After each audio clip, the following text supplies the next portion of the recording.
Am vrut să fac o poză, dar țineam telefonul invers. Afară nu ninge.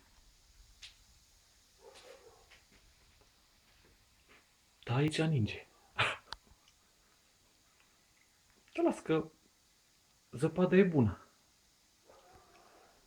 Crește euro, crește dolarul, crește rata la casă, crește datoriile. Până și bunica mea zicea, lasă mamă, lasă să ningă, că zăpada e bună.